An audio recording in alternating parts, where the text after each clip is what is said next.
Don't be unwise. Now, make the most of your time because the days are evil. If you want to know where the old folks got the phrase, idleness is the devil's workshop, probably came from here. Idleness is the devil's workshop. Making the most of your time because the days are evil. I remember, I think it was, who was that guy? Oh gosh, I can't believe Lester Roloff, I think. We could use a man like him again today. Lester Roloff, I think he said one time, he talked about all these children on, and this was years ago, all these children on sleeping medicine and nerve medicine and all that stuff.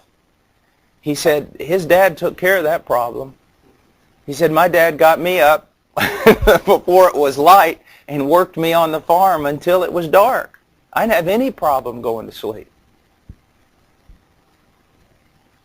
There's a sense in which idleness breeds just uselessness. I mean, and it breeds immorality and danger. You're sitting around thinking of things, entertaining thoughts that are useless and can get you in a whole lot of trouble. Young men do this quite a bit. And I was from the country, rural area, farm. Get a bunch of farm boys sitting around, and eventually it comes to, hey, y'all, watch this, and one of them goes to the hospital, sitting around with nothing better to do. You think you can outrun that bull? I think I can. Hey, I dare you to.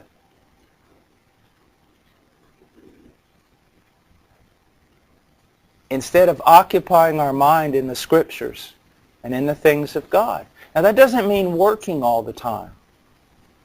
But it means being productive. Being productive can be playing with your children, taking your wife out on a date. It's planning and doing things that are constructive, that are going to benefit and bless. Here's some things to think about. Number one, what I'm doing, is it eternal? Now that's not as religious as it sounds. Does it have value? Number two, what I'm doing, does it bless? Does it bless God? Does it bless one of God's children? Does it bless even maybe someone who's evil, because God reigns upon the evil and the good? Is it a blessing? Does it do something? Are my thoughts outward or inward? I don't mean that we shouldn't be contemplating or examining our own lives. But what I'm saying is we are consumed with thoughts about ourselves. Literally consumed. They're thinking about what will bless and what will help others. Now, he says, so then do not be foolish, but understand what the will of the Lord is. When I read the book of Proverbs, this is where we're going to end on this. When I read the book of Proverbs, that seems to be a great emphasis to the young man. The father constantly saying, listen to my teaching, listen to your mother's teaching. But in the background of that, something much deeper. Understand what the will of God is. Son, don't be a fool. Don't be a simpleton. Don't be naive. Now, why does he use this type of language? Because whether we want to recognize it or not, no one is born with wisdom, and wisdom will not die with you. If you are young, you are prone to all those words. And if you don't do something about it in your youth, you will be an old fool in the same way you were a young fool. And I believe that one of the reasons why the elderly are not as respected as they ought to be. Now, I have to be very careful here. One of the reasons is because our culture is sinful and profane. Because you ought to respect the elderly whether they're respectful or not. But one of the reasons why elderly have lost the respect is because they were young fools and now they're just old fools. Just because someone is old doesn't mean they're wise. There's a lot of old foolish people. And you will be an old fool if you don't do something about being a young fool. And if you're young, these words do apply. Foolish, naive, simpleton. I remember Charles Stevens was kind of an eccentric principal at my grade school and high school before he passed away. And he got on the intercom one day. I don't know what was going on, maybe some hippie protests or something. And he goes, you know what the problem is with you students? You think you know all the answers, and you don't even know what the questions are. You think you have all the answers, but you don't even know what the questions are. And that is why it's so important to be in the Word. And a young man can become wiser than his teachers. That's what David tells us about himself. How? Through the Word of God.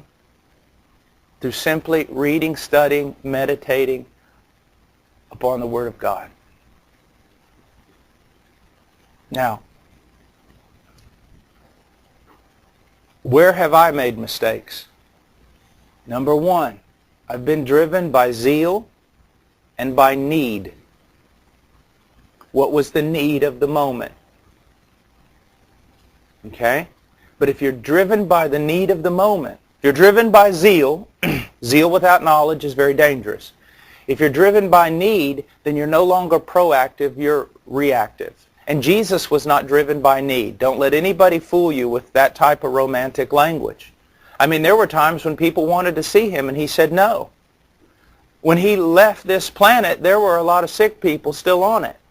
He wasn't driven by need. He wasn't led by need. He was led by the will of his Father. Now, if you're a young person, one of the ways in which, and you're very zealous for the things of God, one of the ways in which the devil will really nail you is say, you're not doing anything. You're not ministering. You're not helping people. All these people are going to hell and you're not doing anything. Well, you need to do something, but you don't need to do something all the time. And I would even suggest that in your young years, you wouldn't spend most of your time in some sort of a ministry. Because when you get older, you're going to find out that most of your ministry that you did when you were younger really had no eternal value because it wasn't according to knowledge. And that's me. You wore yourself out, that's wonderful, but it really didn't amount to a whole lot. You know, if anybody's here has ever trained a bird dog, especially bird dogs can be super wacko. I mean, they're the ADHD of the dogs. I mean, they can be. To get a bird dog to run all over the place is not hard. To get a bird dog to stand still, that's hard. That's why some of you probably need those shock collars on and me pressing the button. Now, there is a time for everything under heaven. There is a time to work very hard, and there is a time not to work. And both those things ought to be in your life. For example, pretty soon I'm going to take, for the first time in my life, a break of a few months. I'm only going to come into the office once a week, and I'm going to be studying quite a bit.